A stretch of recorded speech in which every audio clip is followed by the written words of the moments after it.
is going down, squad? I already see you guys in the chat. It's already looking kind of litty. Dropping SDS in the chat if you're vibing with your boy. Because, hey, we got a lot of stuff to talk about. We got some free agency stuff to talk about. We have an announcement coming up on the show. 49er interviews are back. We are back to interviewing players this offseason.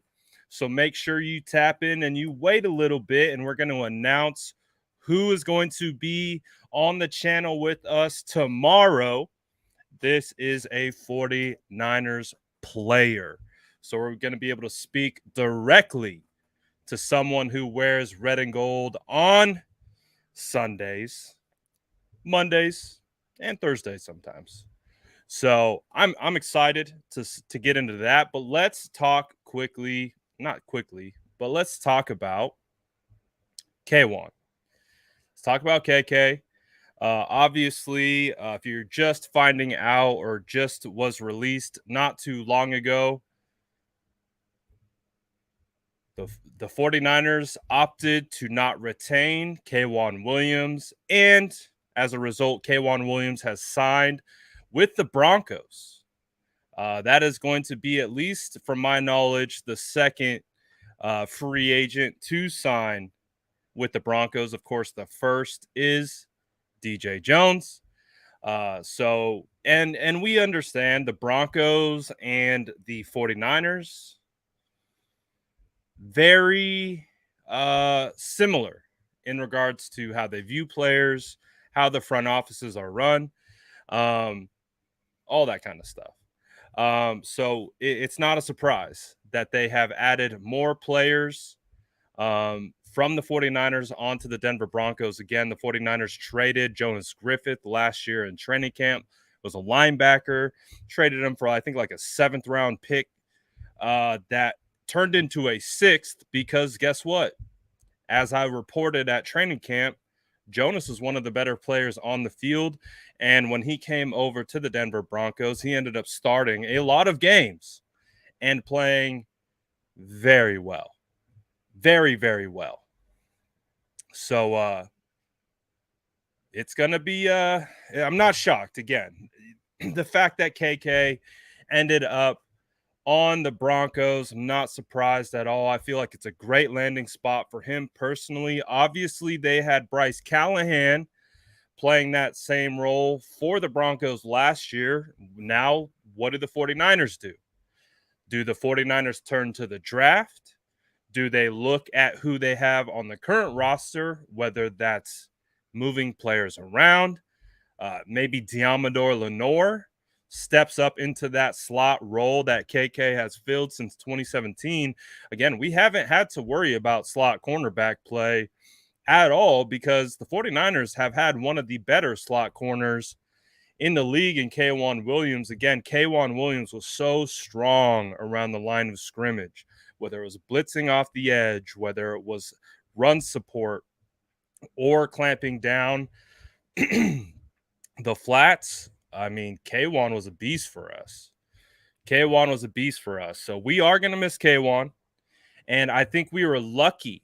I think we were lucky to get K1 last year because he did go test the free agency market because of the COVID situation and kind of the cap not really rising from year to year due to the COVID situation.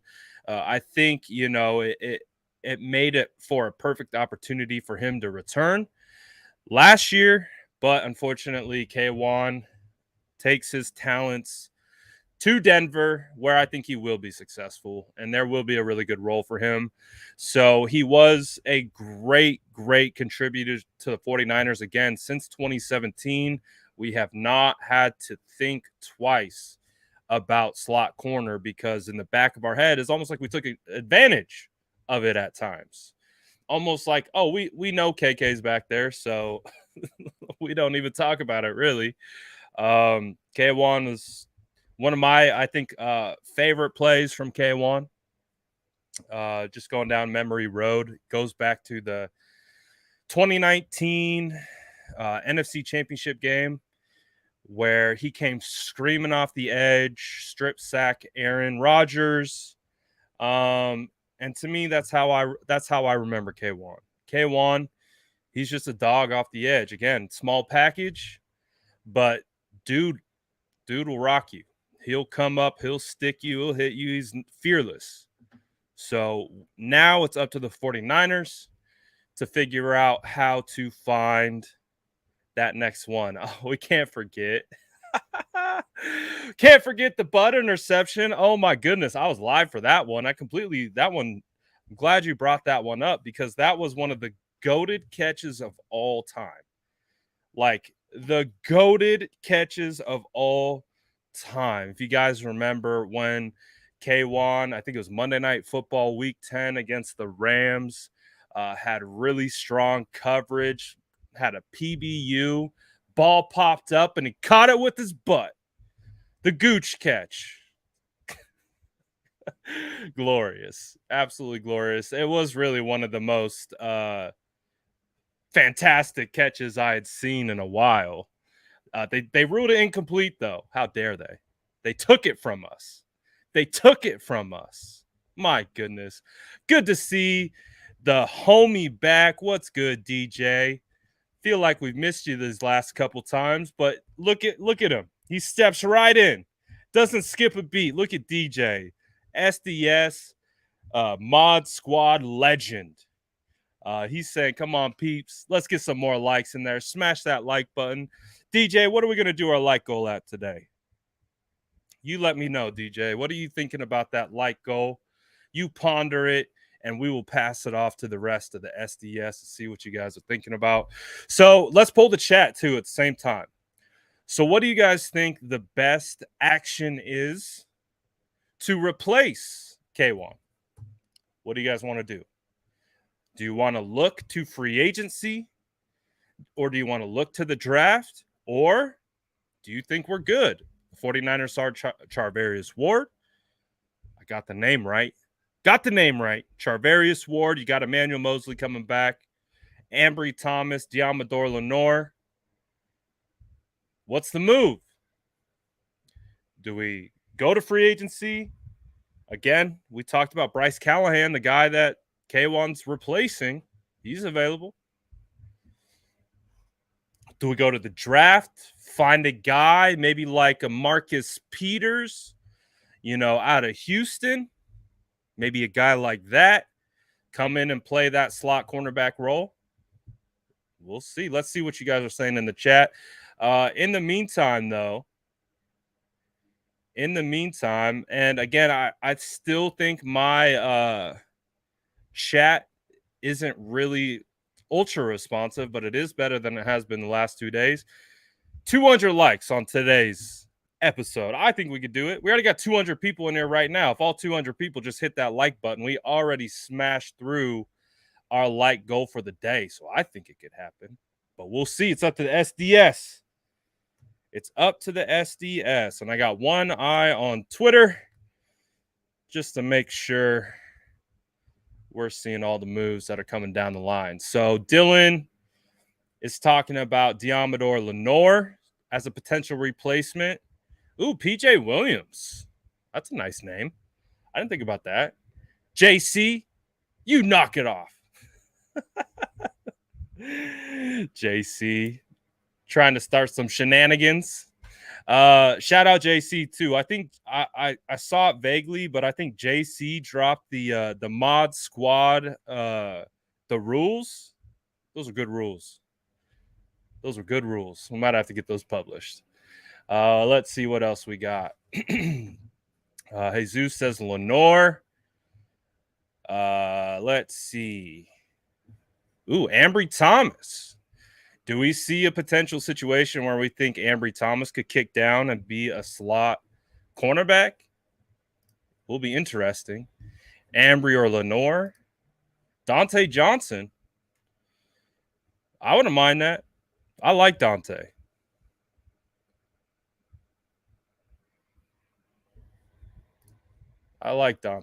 Let's see. Hendricks is saying bring back JV.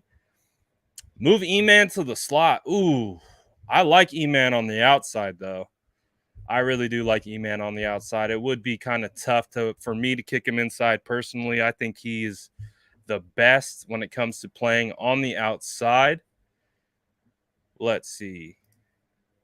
Damien says go to the draft and get younger.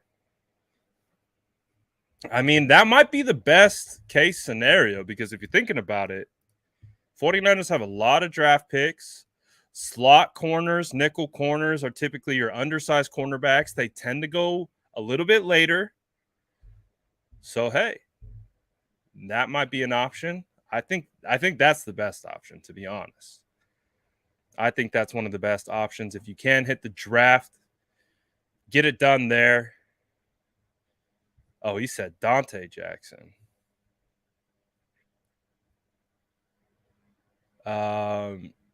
There's a couple people, man. I wouldn't be surprised. I would not be surprised to see the 49ers turn to free agency still. Sign Honey Badger and Gilmore. Whew. If you signed Tyrann Mathieu, that would be fun because I think you could play him in a multiple different roles. Ellis wants you to smash that like button. But let's see. What else we got? This is a good question from Jason. Let's see what we got. Jason says, do we think Kwaski Tart stays? What do you guys think? Do you think Tart stays or do you think Tart goes? I think I'll say it like this. I would not mind to see Tart come back. I think, again, and I think this is pretty common theme amongst a lot of fans is, wouldn't mind seeing him come back, but it does seem like it is trending towards him not coming back. I imagine, too, he would like to get paid. I don't know what kind of money the 49ers have right now, how they're budgeting that position. So I would imagine that Tart will play elsewhere next year. But, again, a lot of people remember the last play from him, but he put up a great season last year. He really did. And he played really well. It's just unfortunate how it all ended. But he played really well last year. He made some big plays and some big time moments too. Let's see. Can I pull the super chat over? I see you, Cash. There it is. I see you, Cash. Let's go. All right. And I think too, Justin, our resident sourdough scout, it seems like a fantastic safety class. So if let's say we're having a conversation with John Lynch and Kyle Shanahan, and they are talking to us and they tell us, hey, you know what? We're going to take those two positions of need, starting safety and slot corner, nickel corner, and we're going to push that to the draft. I think we would be okay with that. I think we would be perfectly fine. I would be perfectly fine with that. I'd be like, hell yeah. That's what I'm talking about. Because there are a lot of good quality starting caliber safeties, cornerbacks, especially go to the well for the edge. So, but there are a lot of safeties in this class that I really like. Again, two safeties that I have very high on are guys that I've talked about quite a bit. Kirby Joseph from Illinois and Brian Cook from Cincinnati. Those are two guys that I like. I think you could get good value on as well. So if the 49ers could opt to go there, I think that would be great. Looks like my chat is broken again. So let me see. I got to go to my own live to look at my own comments because the chat is broken. All right, let's see here. Yep. Chat's broken, but I'm watching it on the actual live itself. Oh, StreamYard, let me down. Let me down 3 days in a row. 3 days in a row. All right, so I'm seeing your guys' comments now. Again, if you guys are going to send super chats, I'm probably not going to be able to pull them off. But hey, the show must go on. Dylan says, what about Huff? I think Hufanga is going to be a good player. I think Hufanga is going to be a player that we rely on a lot next year. I think he's going to be a guy that we use in a lot of different roles and ways. So with Hufanga, I'm pretty excited about how he develops, because I think when you look at his baseline skill set and traits, he's a good player already.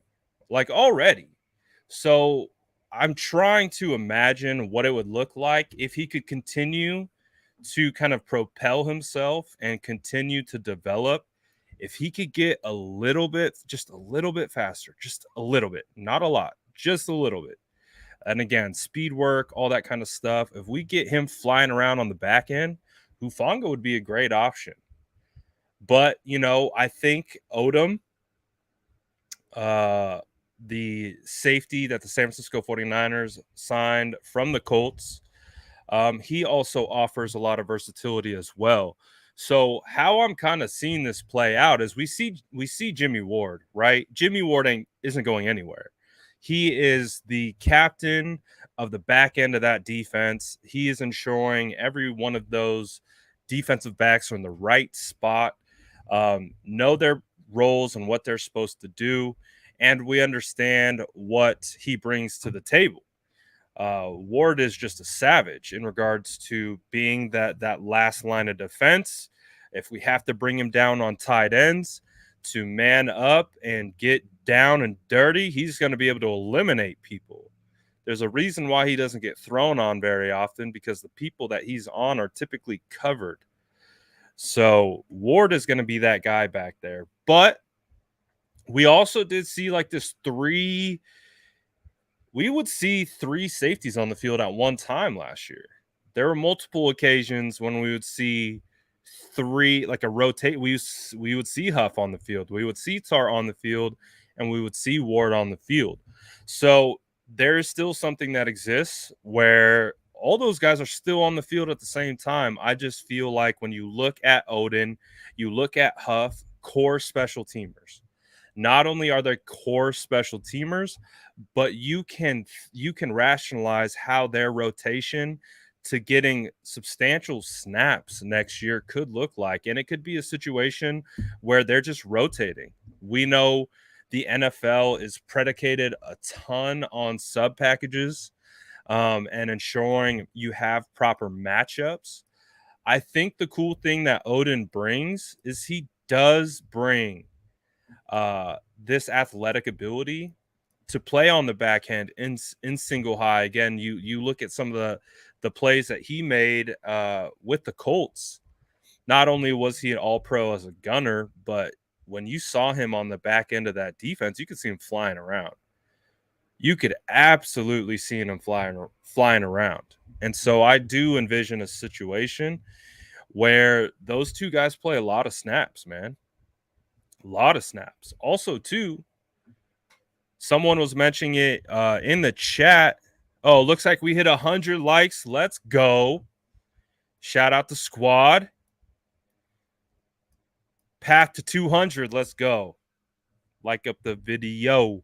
Pockets, the cheesecake. What a name. Pockets the cheesecake.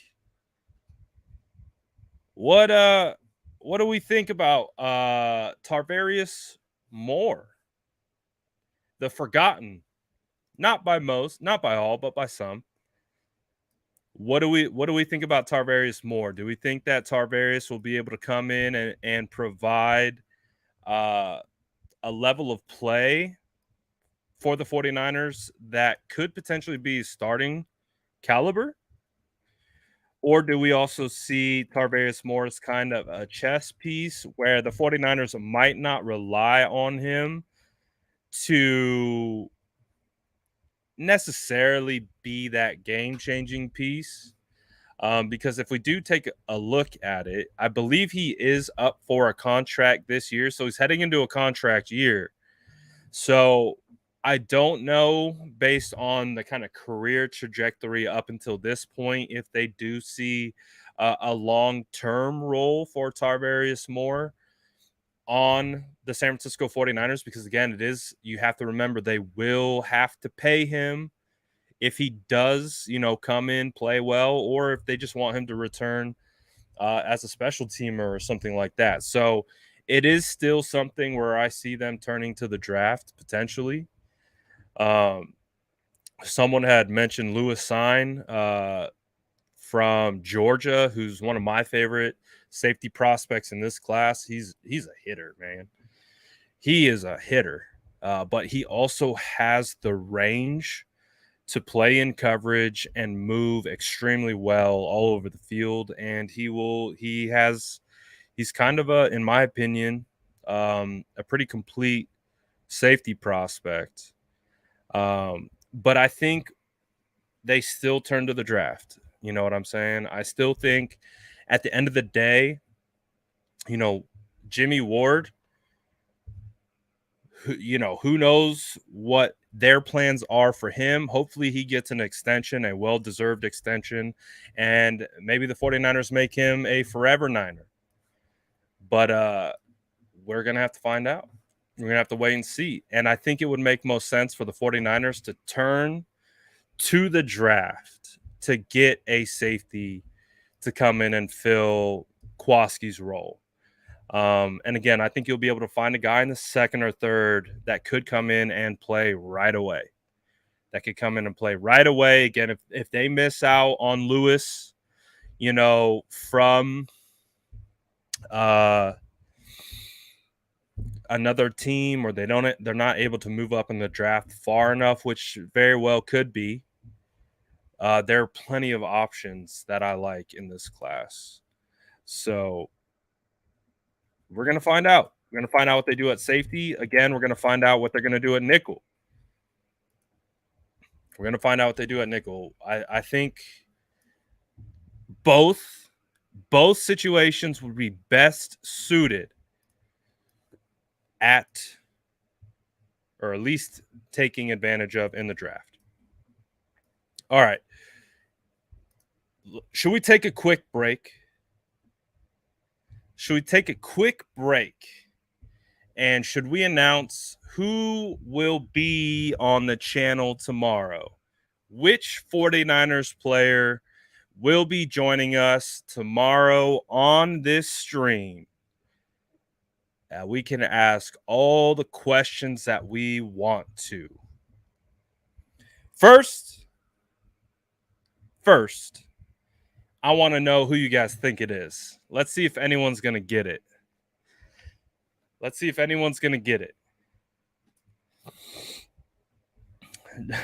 Jesus says, is it Greg? Not yet. I haven't asked Greg yet. I want to.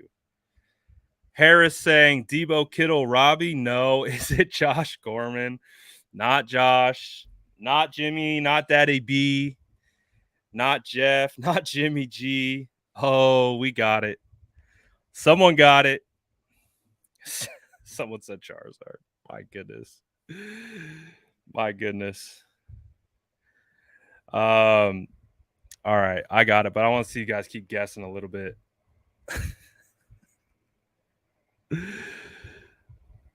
Kittle, Lance, Yuck, Elijah. All right, hold on. I'll show you in a sec. Let's get it popping. I'm gonna show you. We're gonna do a grand reveal. All right, hold on one sec. Share screen. Oh boy. Let's see if it's gonna let me do it the way I want to do it.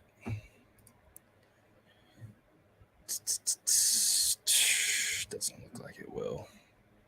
All right, let's see what we got.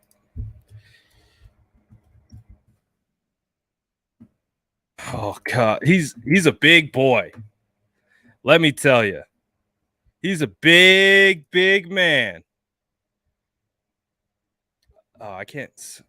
Again, StreamYard's giving me so many issues.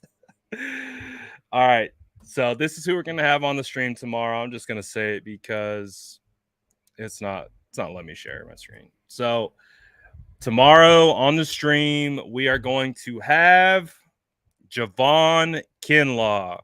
So Javon Kinlaw will be hopping on with us tomorrow. Dude, we haven't talked to Javon or heard from Javon in such a long time. I'm very excited to talk to him. I'm excited to check in with our guy. How's Javon doing? How's our Kinlaw doing? Are we doing good, Kinlaw? Because boy, did we miss you last year. So Javon Kinlaw will be on to us, or will be on with us tomorrow. We're of course going to talk about all the different things revolving the man. Again, he's rehabbing right now, so he's on track to be back for training camp. We're going to see what the timeline's looking like. We're going to see how he's holding up. And I'm excited, man. I'm excited. I'm excited to bring him on, dude, because we need to hear from him. You know, he's had a rough go at it. The surgery, and the problem that he had with this has really kind of kept him off the field. But I know once that man is ready to go and gets back on this thing, he's ready to hunt. So I'm excited. Yes, and great question, DJ. So we'll be on tomorrow at 2. We will be on tomorrow at 2. Normally we do State of the Franchise tomorrow, but me and my boy Jason, we're probably gonna have to shift to maybe Thursday. See what works with his schedule. But my goodness, I'm excited to get that man on this channel and talk all things 49ers football with him. And just see how he's doing, man. See how he's doing, see how he's coming along, and just see some of the things that he's been doing in his spare time and just getting ready for the season. Because Crazy Juice says right here, I hope Kinlaw can have a breakout year next year. And I think we would all agree that he is absolutely capable of breaking out. Like, I was expecting the breakout last year. Obviously, he had to get the knee fixed, which I believe he has. So I'm excited, man, to see this dude on the field. A lot of people counting him out, man. A lot of people counting out Javon Kinlaw. And if I had to give you any advice, is I wouldn't count him out. He's not the kind of guy that you want to count out, because that he's come from the mud. Like, he's come from if you know anything about his story, you know anything about where he's come from to be in the NFL. I don't think he's going to let it slide easily. And I think he's gonna come back and he's trying to get this thing rolling. So I'm excited to have Javon on tomorrow. I think that's going to be fun. And he's going to be, just the first so far. So we're going to try to maybe, I gotta space it out and see who's available. But I do want to get a handful of 49ers players on here, probably before the draft, maybe a little bit after the draft. But that's what we got rolling. So we got the first one of the year coming to you guys tomorrow at 2 p.m. Smash that like button if you're hyped to see some Javon Kinlaw. Again, we haven't heard from the man in quite some time. So I'm excited. I'm excited to see what his progress is looking like and where he's at. And then we'll keep it rolling. We'll try to get a player going next week, and we'll keep it rocking from there on out. So yeah, shout out, the mod squad's gonna be there. We're gonna need the mod squad heavy duty time. Oh my goodness. Dylan says Greg and Brad, the two gingers, is a must watch. Yeah, don't sleep on that one. I'm not making any promises yet. Greg's going to be a hard get. Greg is a very, very busy man. So I'm just taking my time. I, of course, want to get Greg on the show, but taking my time with Greg. Taking the time with Greg. But I might reach out pretty soon here. So we'll see. We'll see. So again, Javon Kinlaw tomorrow at 2:00. So I'm excited to bring first player on of the year and ask him a lot of questions because we haven't heard from him in some time, and I can't wait.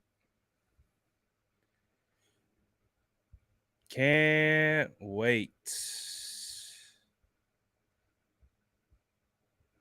All right. Let's see.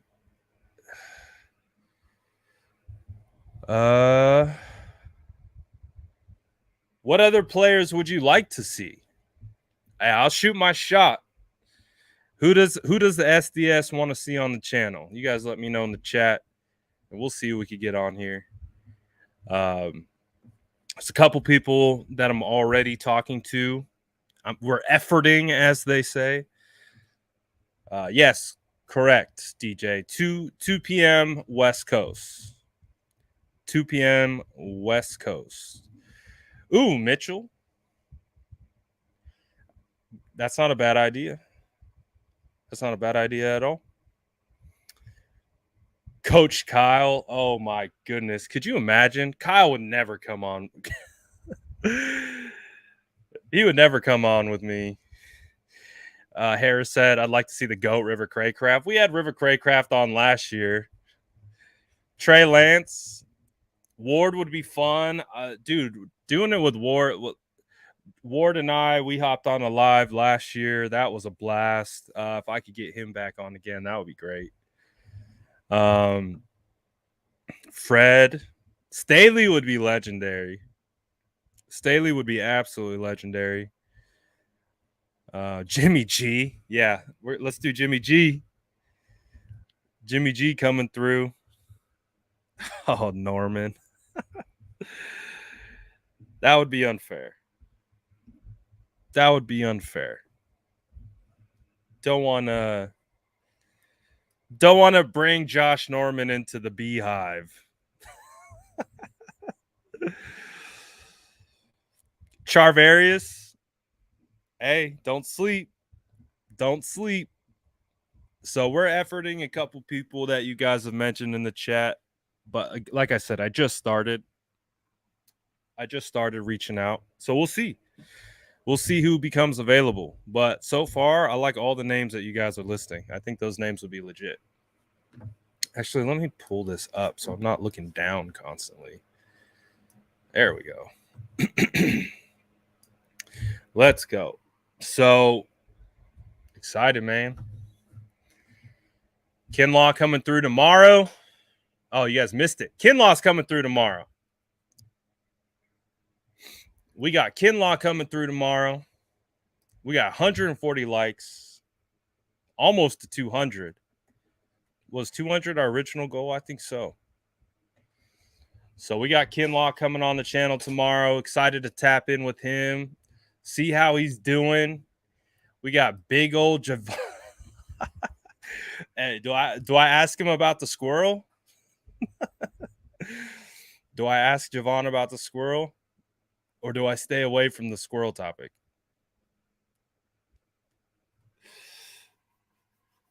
I might have to. We'll see. We'll see. Harris said Jerry Rice isn't the next guest we riot. I'll say this, dude. Jerry leaves me on red a lot. I've reached out to him a couple times. Hey, the GOAT is an important man. He's got lots of things to do. He's got places to be. He's not worried. He's not worried about my page. So we'll see, man. I've been trying, I think, for like a year to get Jerry on, but he's a hard one. He's a hard one to get. He's seeing them though. I know that. I literally know that he's seeing my requests, but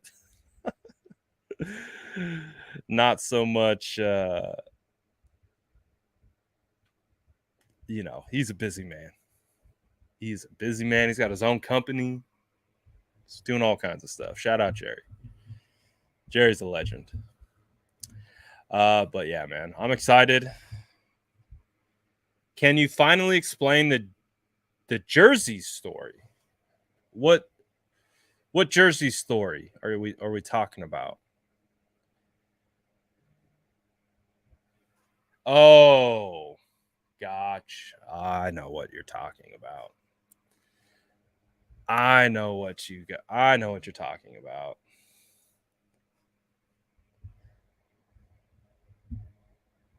Me and Jerry are the same. We tend to leave some people unread, not intentionally. It's just, hey, it happens sometimes. Oh, are you talking about the Jerry Rice jersey?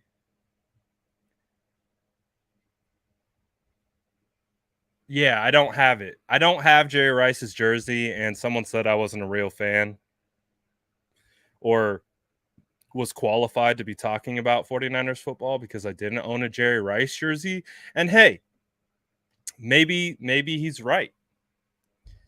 Maybe they are right. So we'll see. Maybe I'm gonna have to turn like me getting a Jerry Rice jersey into content. It might happen. Might have to happen. We might have to do like a whole like live like vlog where I go and purchase a Jerry Rice jersey. Or we could do a Jerry Rice unboxing. Oh, we could do all kinds of stuff, but it's gonna happen. I gotta get one now. I've been clowned by too many people. I went on with Rob Shue, and Rob was like, I think it was Jesus who asked, like, "Hey, do you have a Jerry Rice jersey?" And of course, Rob's like, "Oh yeah, I got this retro throwback. Used to rock it at Candlestick. Had like this great story behind it." And I'm over here like, "Yeah, I don't got a Jerry Rice jersey." But hey, one day, I think in my near future, I think a Jerry Rice jersey is coming. It has to. I mean, feels like I'm making a mistake at this point by clearly not having a Jerry Rice jersey. So, hey, maybe this will happen. Maybe I'll get the Jerry Rice jersey, and through the powers of the universe, he'll respond. Hey, we'll find out, man. We will find out. So, yeah, I'm excited.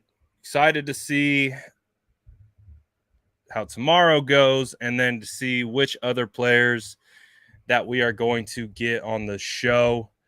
I'm going to try to get a couple here pretty soon. It's that time of the year. I like to wait until free agency to like start reaching out to these guys, because I think how it works is they're pretty in tune with going on vacation when the year is over. And I think about right now is the time that they start getting into gear and get ready to roll. So I'm excited. We got and he's the first one I asked too, so that was cool. His first one up. And so I'm excited. I'm excited to see what he's up to, man. Because as we know, no more DJ Jones. DJ Jones stepped into a crucial role for the 49ers last year with what he was able to do on the interior. Again, he was able to get a big-time contract that led him to the Broncos. What do you mean? What do I do my interviews through? Detail? Like, yes, I'm not understanding the question. What if it was Jerry Rice berating Brad for not having his jersey? I would love that. I would love for Jerry Rice to put me in my place, to be like, how do you not have my jersey? Like, come on. I'm the GOAT, man. Sorry, GOAT. I got a Trent Williams jersey, though. What about that? Does that count? He's like, no. No. So we're gonna be doing it right here on the channel. Same way I do, any of my streams. If I have any guests that come on, we're gonna be doing it on YouTube, just like we normally do. Whether it's State of the Franchise, we have, Jordan on, whatever. Jason says, "Do I have the questions prepared for Javon?" I don't, but I will spend a lot of time tonight crafting my messages for Javon. Flow of the interview is going to be very important for me, so I want to make sure we get started good and we roll in the right direction. So yeah, I have an idea of how I want to ask the questions, but I haven't written it out yet. So just to peel behind the curtain, I write down more questions than I need to, and really try to get an understanding of who these guys are, and I go from there, and I just make sure that I have enough questions. I know there's like a storyboard aspect that I put into the questions and the way I ask questions. So yeah, I haven't done that yet. I'm going to do that right after this. Oh boy, I came across my 49ers awards. Should I read them? It's kind of, I don't know if that's a good thing though. So before the season started, I just came across it. Like, I just came across my list of 49ers awards that I did before the year started. Should I go through that list to see how awfully wrong I was? Let's do it. Why not? So, comeback player of the year. This is who I had. Drum roll, please. I had D Ford. Yeah, didn't work out the best, but he did look good, and he looked good in training camp. So he was a heavy favorite towards heading for comeback player of the year. Who would you say was the comeback player of the year? Because clearly, I don't think it was D Ford. Who would have been the comeback player of the year though? Yeah, I'll collect the first L. Bosa. Thank you. See, I got cute. No, wait. I know why. We'll get to it in a second. So I'll collect that one. That one didn't work out to my benefit. Second one. Offensive rookie of the year. Drum roll, please. I selected running back Trey Sermon. My goodness. So far, not off to the best start.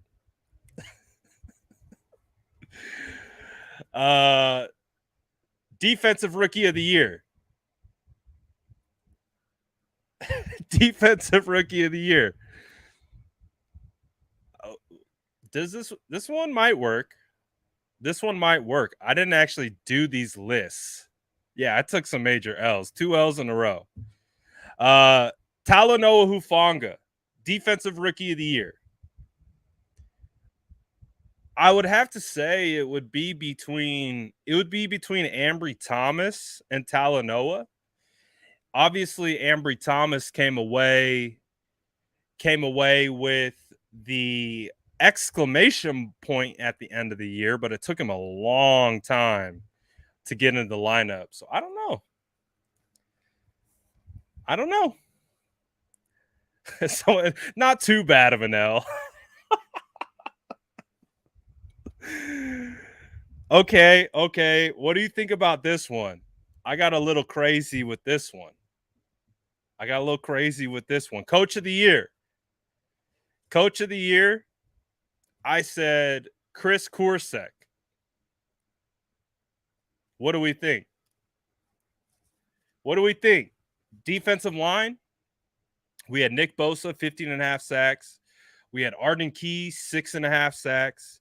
We had Samson Ebukam come on late at the end of the year. Charles Omenihu balled out. DJ Jones just earned himself a $20 million contract. I don't know. But if I had to say it, D'Amico Ryans got Coach of the Year. To me, I'd give Coach of the Year to D'Amico Ryans if I had to. All right, this is another L. Dude, this is just a list of L's. Fantasy Player of the Year. I decided to go with the best receiving offensive tackle in the NFL. I went with the best receiving offensive tackle in the NFL, George Kittle. Clearly wasn't the fantasy breakout player of the year. That was definitely Deebo Samuel. God, I might have to stop. This is just a list of L's. All right, next one, breakout player of the year. You ready for the biggest L? I bet you guys didn't even think it could get any worse. I bet you didn't think it could get any worse. It got worse. Breakout player of the year. Oh my God, it's embarrassing. Trent Sherfield. Woo! I could just picture my kids right now doing the like L Fortnite dance right now at me right now. Like, look at this guy. This guy, people listen to you talk about 49er football? You pick who to be the what? They listen to you? I know. I'm sorry. Hey, Trent was killing it at training camp this year. I'm just going to say that. All right, this one I think I got right, but maybe not. You guys tell me. This list is a walking L list. Ooh, Brad on a roll. Yes, this is the walking L Brad list. Offensive player of the year. I put Trent Williams. I think that works. A lot of people are going to say Deebo.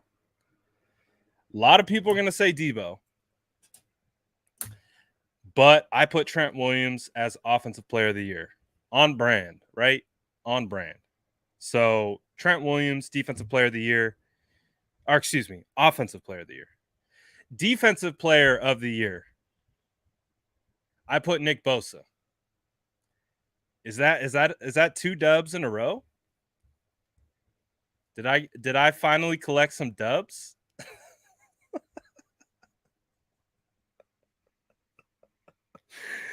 Did I finally collect 2 dubs? Nick Bosa for defensive player of the year, offensive player of the year, Trent Williams. I think those are two W's, if you ask me. And I don't want to say the MVP.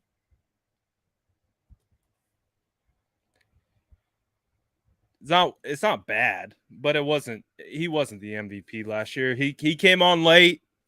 He performed well. But I picked Fred Warner to be the MVP. I thought Fred Warner was going to continue his ascension. Obviously, Fred Warner stumbled a little bit, got hurt a little bit. He came on down the stretch, though. IR player of the year? Ooh, might need to add that. All right. And this was my best free agent signing. Maybe I collect another dub here. We're going to find out. Best free agent signing, I put Alex Mack. I feel like that was on point because he was. But you guys know I'm biased. So that's why I hate projections, bro. I hate projections. So I'll take. I think I got 3 dubs there at the end. I think so. Arden Key, respectable answer. O-line bias, or I give O-line their just due. I'm just saying. Bias or proper recognition? I think proper recognition. DJ says, now you know why I don't predict. I hate predicting. I say it every year. Every time we get around to like season projections, I can't do it. I give you 3 ranges of outcomes. I don't even pick one. I love it. So good. So we traveled back to not on purpose, but just randomly to my awards that I did. So what you're going to have to stay tuned for now. What you're going to have to stay tuned for now is year 2. Year 2 is going to be legendary because you saw how year 1 shaped out. What was my record? Someone was keeping track. What was my record? I'm going to have to beat it next year. Now it's going to be something that I want to be good at. Now it is going to be something that I want to be good at. What was my record? He said 3 W's. This is why Rice won't come on.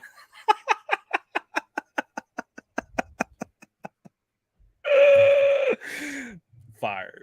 That was a good one. I'm getting cooked, baby. 2, 6, and 1. I swear I had 3. Don't short me my 1 dub. I'm getting cooked out here. To be fair, D Ford looked great in camp. But hey, mistake. You live and you learn. You live and you learn. Yeah, I'm getting cooked like Norman. See that? Maybe that's why I can bring him on the show. We can vibe out. But man. So I went 3, 6, and 1. 3, 6, and 1. Okay. I'm going to note that because I got to be better. So now I'm taking this seriously next year. I'm taking it seriously because I'll be honest, I took some shots. Like Chris Corset, coach of the year. Who picks a D-line coach to be coach of the year? Me, but hey. He said 6 problems.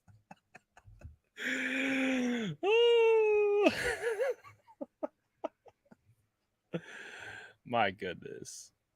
My goodness. That was fun. Bench player of the year. So, hey, I gotta step my game up. I hear the cries loud and clear. I'm getting cooked. And for good reason. 3, 6, and 1 is unacceptable. You guys need to hold me to a higher standard. So this was done after I went to training camp. Clearly, Trent Sherfield had a fantastic training camp. Clearly, I thought Trey Sermon had a good training camp. And clearly, D Ford, I thought, had a good training camp as well. Talanoa Hufanga had extremely. Wait, did I get a W for Talanoa Hufanga Defense of the Year?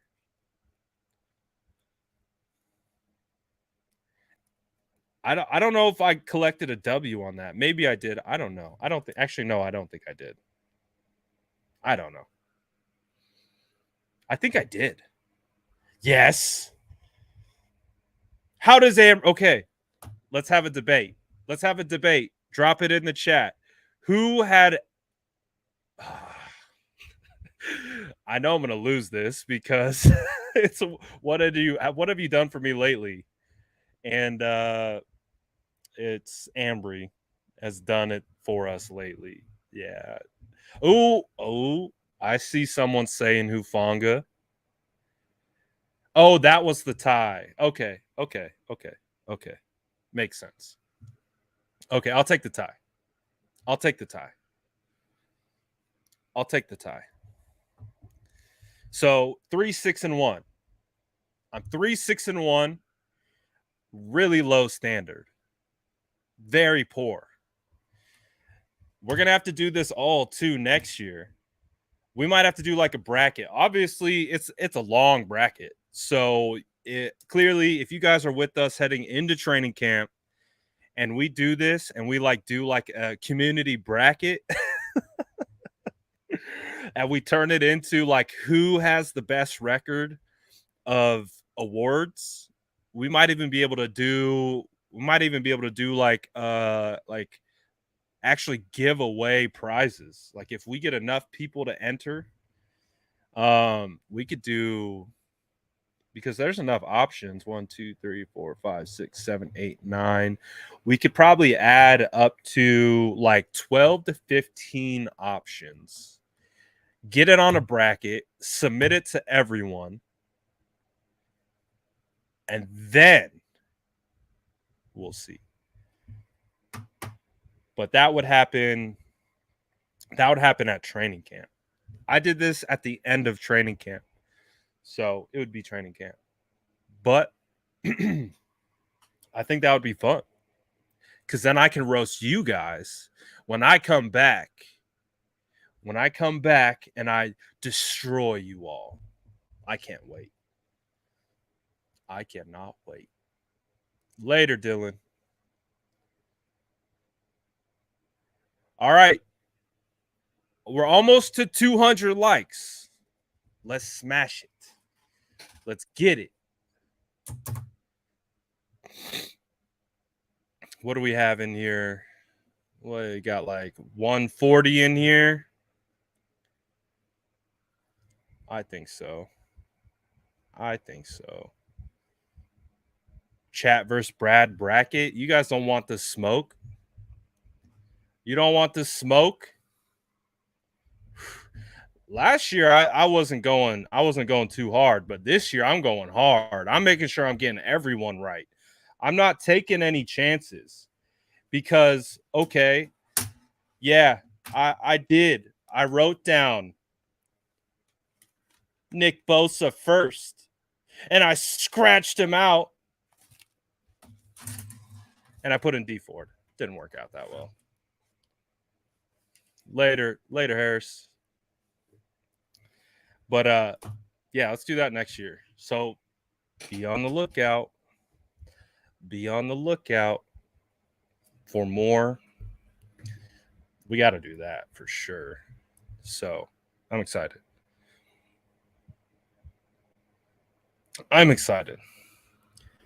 Talk about Jalen Hurd. Jalen Hurd got 2 catches all training camp last year. Oh, detail. That was a fire comment. Wow. Javon Kinlaw next year. I'm excited. I hope so, dude. I had high hopes for Javon going into last year. Obviously, we know how quickly injuries can derail things. But man, I can't wait. No, the winner would have to get something. If we did like a bracket and we got a lot of people into it, I think we would have to do prizes. But we'll see. To be determined. To be developed. Just one of the many things going on in the squirrel brain. But yeah, I'm excited. Early prediction. Ooh. Should we do early predictions? No. If we do an official early predictions segment, we'll do it as a show. We'll do it as a show. I think we could have a lot of fun with that.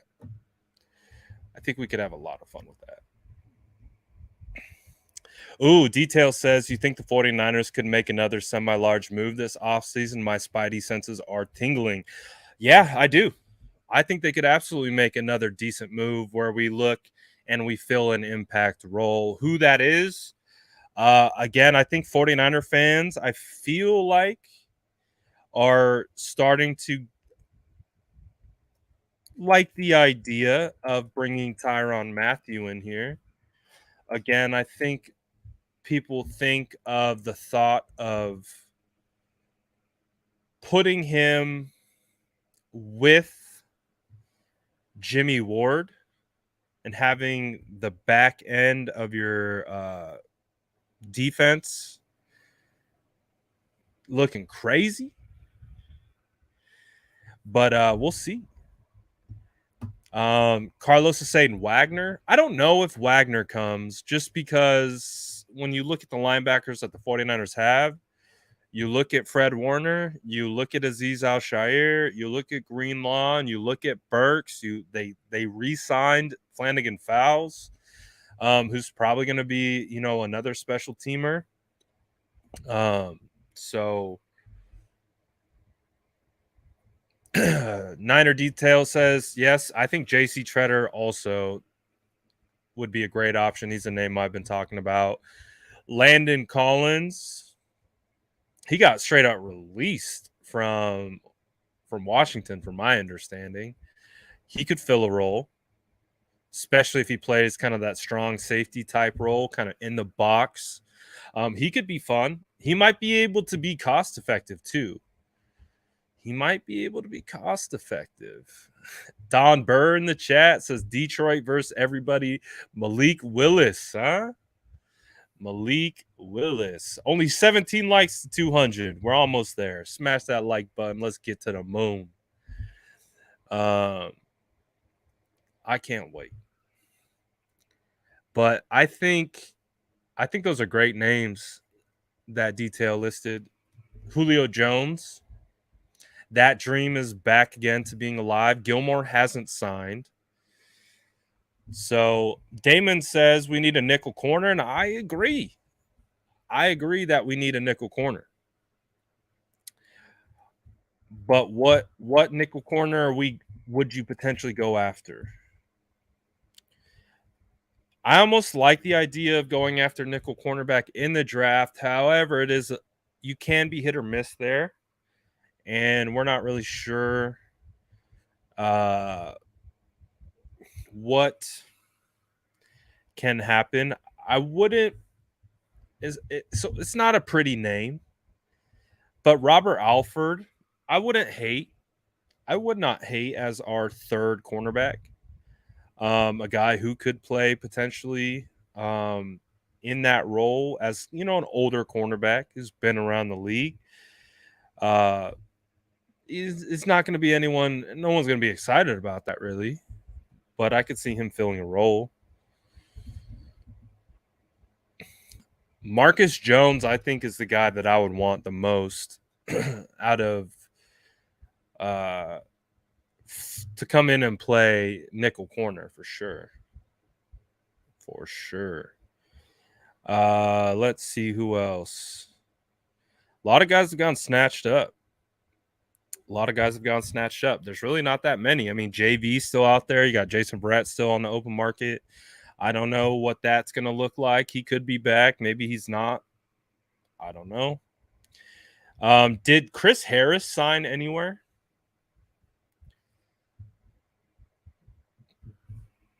Chris Harris could be an option. He's older, but hey, 1 year, kind of a veteran minimum, could happen. Niner Details says it's not characteristic of the 49ers to let players walk, and it makes me feel like they will make a move.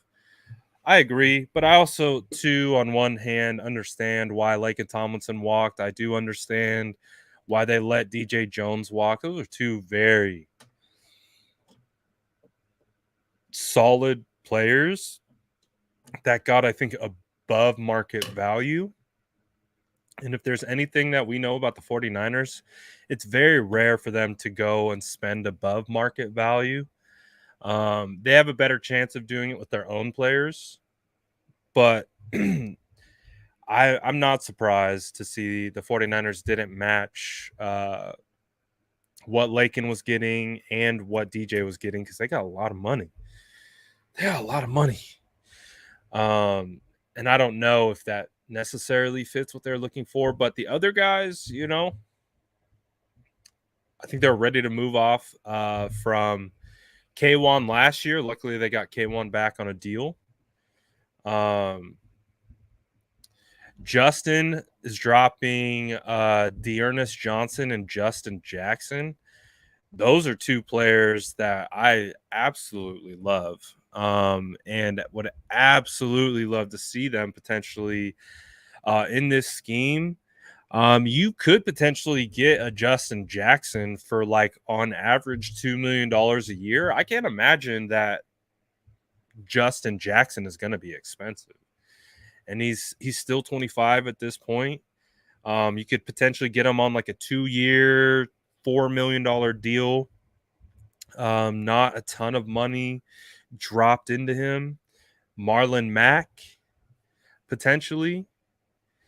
Could be a guy that they look at, maybe kick the tires on. Probably someone the 49er fan base wouldn't be ultra in love with just due to the injury history. However, I think you can get him back on cheap. I still like the idea of Melvin Gordon. I think I'm the only one who likes the idea of Melvin Gordon, and that's fine with me. But the reason why I like Melvin Gordon is because I see a role in which Melvin fits with Mitchell, and they can still play complementary roles to each other. It doesn't become like you have two of the same backs. You still get a little bit of that duality where Melvin becomes, that grinder, that guy who's going to be able to churn out those tough 1, 2, 3 yards. Now, he's never had blazing speed, but he will know how to run in this system. And, the coach that drafted him, Anthony Lynn, is running our running back room at the moment. And it wouldn't surprise me if the 49ers wanted to get some veteran presence into that room with a guy like Melvin, who has been an RB1 in his time in the NFL. And I think he would be able to be open and willing to slot into an absolute committee role where you can go back and forth between those guys. He will be pricier. He will be pricier. But again, do you want to pay for some of that veteran savvy to come in and help, take ownership of that room? Or do you believe in guys like potentially Justin Jackson, Marlon Mack? What was the other guy that we were talking about? It was Dearness Johnson. Dearness probably be my favorite out of all of those guys. Dearness, or just go draft my guy Rachaad White. Just go draft my guy Rachaad White. Do not let the Chiefs take Rachaad White, because I tell you, when I was at the combine, Rachaad White and Chiefs offensive coordinator Eric Bieniemy, they're standing right next to me. Oh, they got along very well. Do not let Rachaad White, ASU running back, link up with the Chiefs, because we won't like it as 49er fans. Rachaad White is legit. I think he's going to be underhyped, but I would imagine in NFL circles, Rachaad White is going to be a guy that people like. So, and I saw with my own eyes. Eric Bieniemy, Chiefs offensive coordinator, Rachaad White talking after they did combine drills, just laughing it up, He kept telling, hey, make sure you call my guy. Make sure you call this guy. Make sure you talk to this guy. Call this guy. I'm like, no. No, he's ours. He's ours. Hendrick says, if we take James Cook, I'd be good with that. I'd be good with that too. I love James Cook. So it's going to be interesting, though. It's going to be interesting to see what moves are going to be made, if they're going to be made. I am proud of us. I am proud of us for not talking about the quarterback today. I am proud of us. I don't think we've talked. I don't think we've, other than like joking about it, I don't think we've mentioned the quarterback situation at all. We're 5 likes away, 4 likes away. Smash that like button so we can hit our goal for the day. Ben V says V's are a Dawson. Justin says, man, I got to watch more Rachaad White. Is he a receiving option? So Rachaad White gives me, not in speed comparison, and I want to make that very, very clear, because when we talk about Raheem Mostert is a speed demon, and I think, let's go, we hit 200, woo, woo, woo, woo, let's go, shout out the squad. Again, I'm gonna get something. We need some kind of gratification for when we hit our like goals. It's confetti, whoosh, smoke. I don't know. We're gonna get something. Got to get like a foghorn or something. But back to kind of when I watch Rachaad White play, and you watch Raheem Mostert, and you, again, it's not a speed comparison. I think when people talk about speed they talk about Raheem Mostert, they just think of the fastest player in the NFL. But when you look at, and I've talked about this for years now, what makes Raheem Mostert so special is his ability to kind of run in neutral, allow his blocks to set up, be able to work and push like he's running outside, and then cut and burst through it. I think that's one of the best traits that Mostert has. Now, obviously, Mostert's able to go all the way through and go for 80 yards at 23 miles an hour. But Rachaad White has that same kind of vision and patience. Same kind of vision, same kind of patience. You know, Le'Veon Bell made it super popular where you're just kind of patient. You kind of throttle down behind the offensive line of the line of scrimmage, and you find your running lanes. You're patient, and when they open, you hit them. I think Rachaad White is, and he can be, he just reminds me of Raheem. But again, in a different sense. He's not going to be a burner like Raheem. But the vision and the kind of body movement a little bit, the kind of smooth factor. Yeah, I think so. I think he's going to be good, man. I think he's going to be a mid-round pick. But I think he's going to be good. Ooh, interesting. The Panthers restructured running back Christian McCaffrey, creating a little over $5 million in cap space.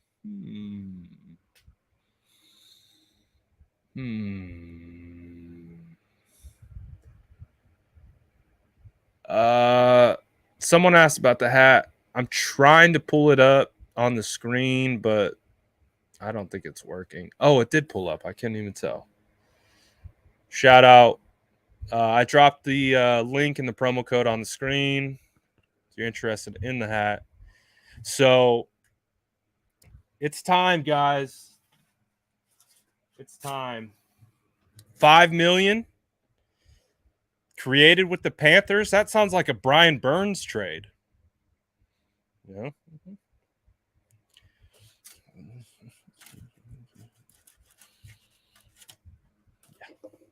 It's Brian Burns time, baby. Let's go, John. Let's go, John. Get it done. Give me Brian Burns. Make the pain and suffering worth it. So we're gonna see again. We look at the Panthers as being the one of the only available options for quarterback. I don't know. Do you guys think Carolina would trade for Jimmy Garoppolo? Again, not even talking about compensation on what that would even look like, but would the Panthers entertain a conversation about Jimmy Garoppolo being traded to the 49ers? I don't know.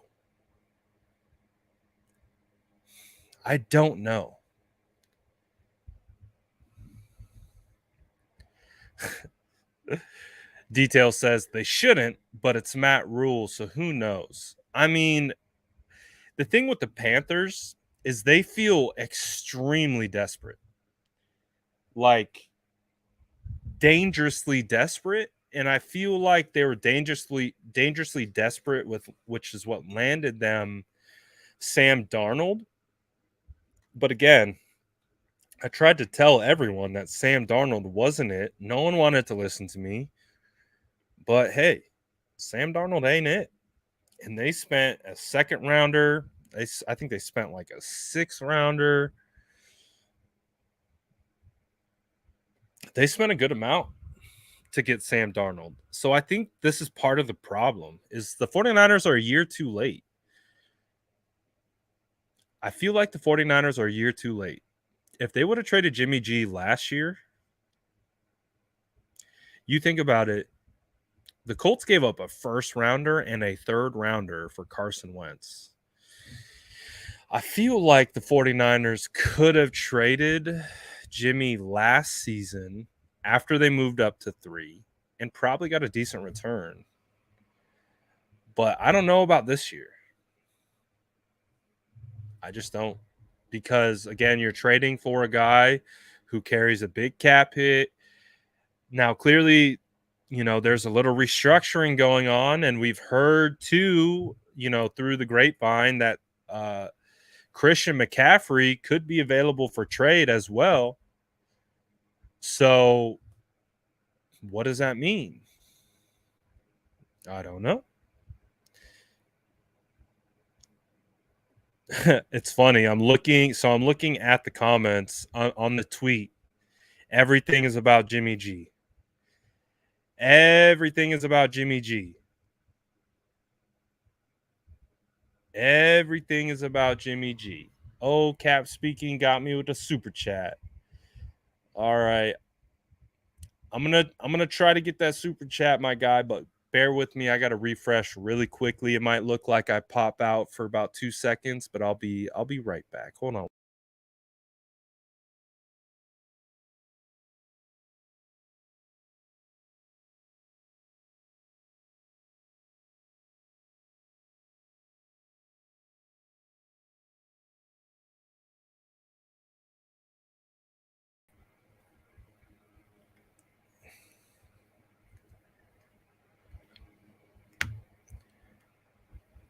All right. There we go. I think you guys got me. All right. So I figured out this is the trick. I have to reload my stream to get super chats. Fun times. So Cap says, check it, Brad. 3-team trade. Niners, Browns, Panthers. Browns get Jimmy. Covers Watson's suspension for a year. Panthers get Mayfield. The Niners get Brian Burns. Send it. Send it now.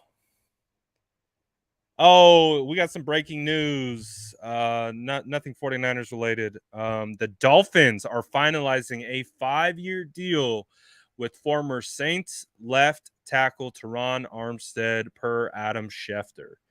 Bro, I don't know about you guys, but I think Mike McDaniel might be I think he might have had the best free agency.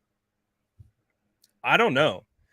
I mean, I think about all the guys that he's added, and of course, I know Mike McDaniel very well, and I can conceptualize what he's trying to do. Um, I think Mike McDaniel has quietly had probably one of the best free agencies this year. Dude, Mike's gonna kill it, man. I'm so upset that we can't vibe with him as a Niner anymore. I'm still vibing with him regardless.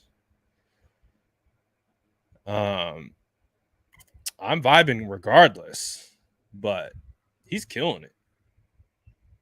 He's killing it right now. Yeah, Cedric Wilson, 100%. San Francisco Dolphins coming in hot. He got my Mostert too? Dang it. He got my Mostert. They're doing a great job, man.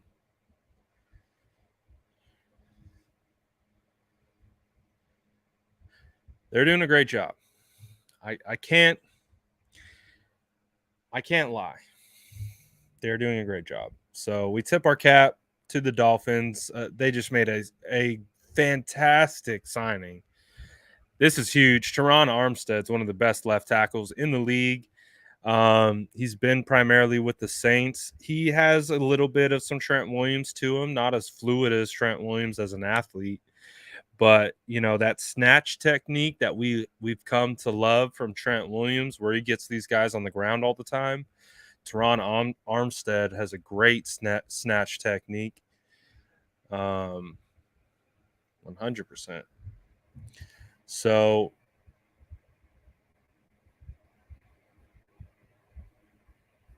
not too bad. What do we think about this? This is interesting. What do you guys think about this? So clearly doesn't sound like a Niner fan. But he says, sorry to break the news to Niner fans. Clearly not a Niner fan. But Niners are being set back decades with the Jimmy G drama. Shanahan Lynch gone this year. How do we feel about that? How do we feel about that? And I'm seeing very quickly that his question is being discredited at a rapid rate. Uninformed, high school level take.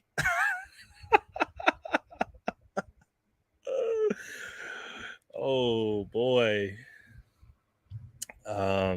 Thank you for breaking this to us. Thank you.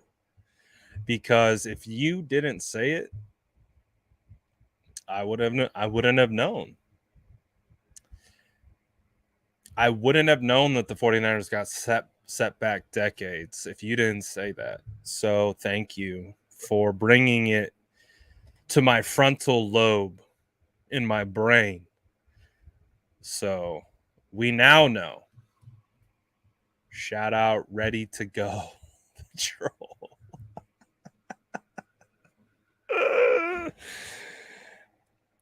I love trolls like that, man. They don't realize they're trolling themselves at the same time. It's the best part. It's the best part, man. But yeah, I'm excited.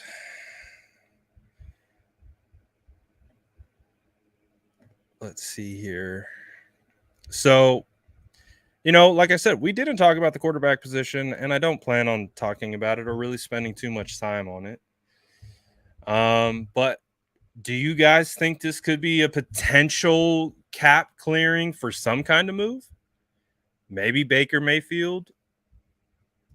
Do you think the Panthers, with them converting some of Christian McCaffrey's deal into a signing bonus, which clears about $5 million. Do you think that could be something that the 49ers are looking for? I don't know. I don't know. But it does feel like, there was a second there. There was a second there where it felt like Garoppolo is going to get traded at any second. But, ooh, that's a big deal. That's not too bad. Terron Armstead got $87.5 million over 5 years with 43 guaranteed. That's pretty good. That is pretty good. So nice move. Nice move by the Dolphins, man. What a move. What a move. So I don't want Darnold. Do not send Darnold to the 49ers. I feel like that would be just terrible, because this is how I see it playing out. At the first sign of Trey Lance struggle, Trey Lance growing pains, Trey Lance,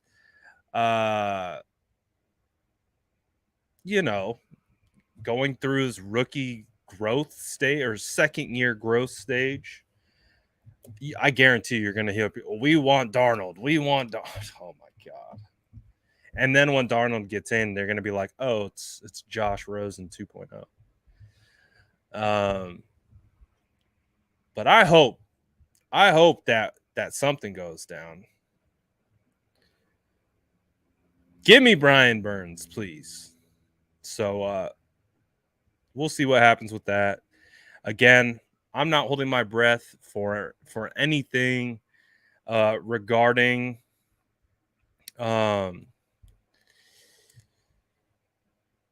Jimmy getting traded. Feels like we're on the back burner. Feels like we're on the back burner in regards to the Jimmy Garoppolo situation. So I don't know, because it came out earlier today that the Panthers aren't interested in Baker Mayfield, and that's like a definitive report that they're not interested in him. So I don't know, man. I don't know.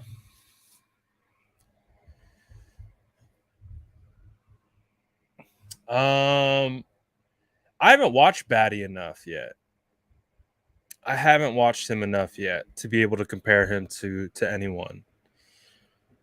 I've seen the glimpses of him. He looks a little bit more stout to me. Again, on very just top level glance. Tyler Batty looks a little bit more stout. Like, it looks like, I do view kind of Hines as definitely like that more of a wide back role, someone who can play out the slot as a wide receiver. You can move him all over the place, use him as a piece. You can use him in between the tackles, but I don't feel like you'd want to use him between the tackles for like a traditional 3 down back. From what I've seen from Batty, I see some of that. Again, I need to do more. I need to watch more tape on him specifically, but just first glance, I do see someone who could be a little bit more of an in between the tackle runner than maybe Naeem. I could be wrong.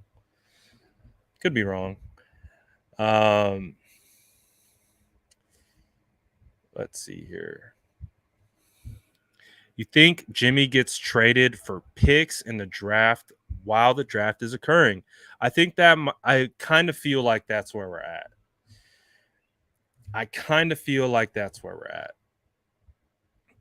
feel like it's going to push till the draft. We're having pro days come out because, again, you look at the timing of everything.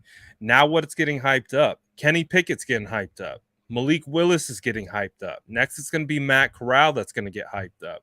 We're hearing from anonymous scouts saying, well, Kenny Pickett's going to be a top 10 pick now. We'll find out. But it's going to be the same thing with Matt Corral. It's going to be this. It's the same thing with Malik Willis. Again, you see all these scripted throws against air, and they're like, "Oh, he's got a cannon." So, and we understand quarterbacks cost, and if there is an intangible to them, they will go high. Patrick Mahomes, who was the third quarterback taken in his class, I think he was taken at 11. And that was because the Chiefs traded up to come get him. Because although you wouldn't call him pro ready, coming out of Cliff Kingsbury's scheme, which is an elementary style scheme, that's the exact scouting report I had on Patrick Mahomes, had absolute God level talent, but he was coming from a scheme and a coach that doesn't develop NFL offenses. Nothing.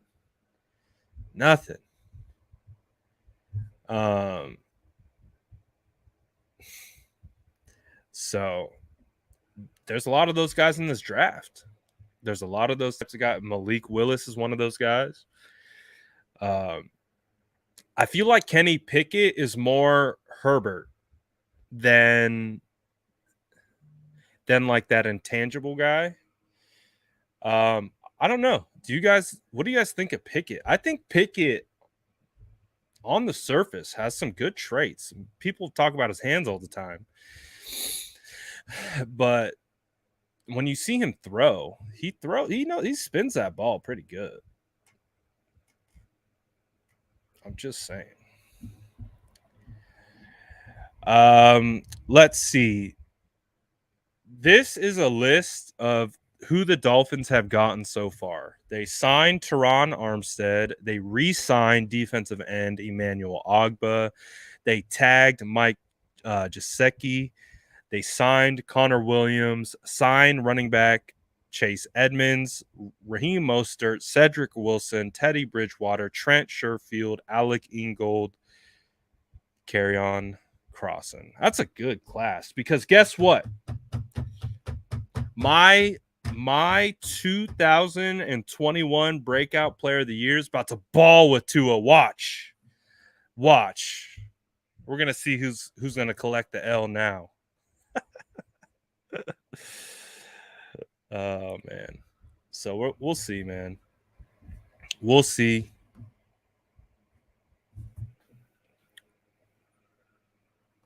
So I don't think the 49ers are done, though. I think the 49ers got quite a bit of stuff to get to the bottom of in regards to adding some ancillary pieces to the roster. They still need numbers. They still need bodies. So that is something that has to happen.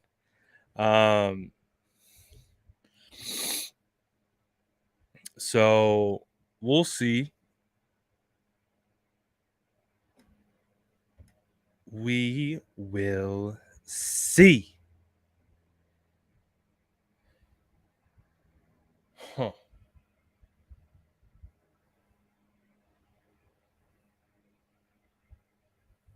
So this is from Akash. Akash said the Panthers had $24 million before restructuring Christian McCaffrey. So the Panthers had a decent amount of money, but now it goes up to $29 million. And Jimmy Garoppolo's salary is $25.5 million. Interesting. Do you guys think there's a chance that the 49ers are able to trade Jimmy Garoppolo to the Panthers? Do you think that potentially is happening? What do you guys think? I don't know if I could see that happening. But that would be one thing that I would love to be wrong about. No problem being wrong about that one. But I don't know. I don't know if that's the spot for Jimmy. Because if it's not, where is the spot? That's the other thing. if that's not the spot, where's the spot? There's not a lot of spots left. So, man, we'll see. We'll see. Again, if the 49ers can get creative, I've posted this a million times onto my personal Twitter. But if the 49ers can get creative and send Jimmy Garoppolo plus more to get a prominent player like a Brian Burns, why not? If you could send the Panthers Jimmy Garoppolo, let's say a 3rd round pick, a 5th round pick, and you want to throw on a 7th round pick, go for it. Throw on a 4th round in 2023 that has basically incentives built in that could trigger to being a 3rd round pick. Like, get creative. Like, okay, you guys need a quarterback. We need some pieces. We'll give you a ton of draft capital. If you can clear Jimmy off our books, and then on top of that, we'll give you a ton of draft capital. We'll give you a ton of draft capital, but give us Brian Burns back. Give us Brian Burns back, please. Who says no? Not me. Oh, that would be amazing though if they could figure out. Do you think they trade? Do you think they trade McCaffrey?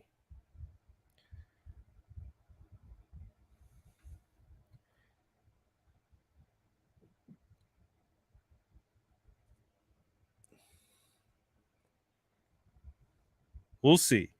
We'll see what happens.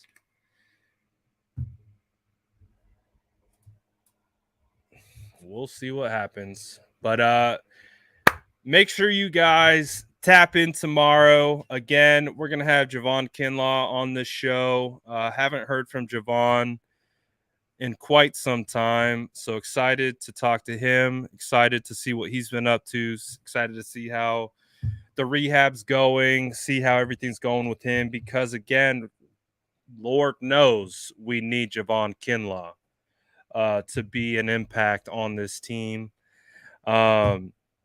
So we're going to see how he's doing tomorrow. Again, we're going to be going live at 2 p.m. tomorrow, Wednesday. And we're going to be talking to Javon Kinlaw on the channel. And excited to check in with the homie, see how he's doing. So I'm excited to get into that. And I'm looking forward to the SDS, vibing with your boy in the chat, getting us all hyped up. I'm excited. Let's go. So that's what we got rolling for tomorrow. And we'll see if anything comes from this restructure. If somehow Jimmy finds his way onto the Panthers, I don't know. But Jimmy Watch continues. Shout out to SDS. Smash that like button on your way out. Hit that sub if you haven't already. Appreciate you guys. And I look forward to seeing you guys tomorrow with Javon Kinlaw live in person, ready to go. Shout out to Brad Gang. I'll see you guys tomorrow.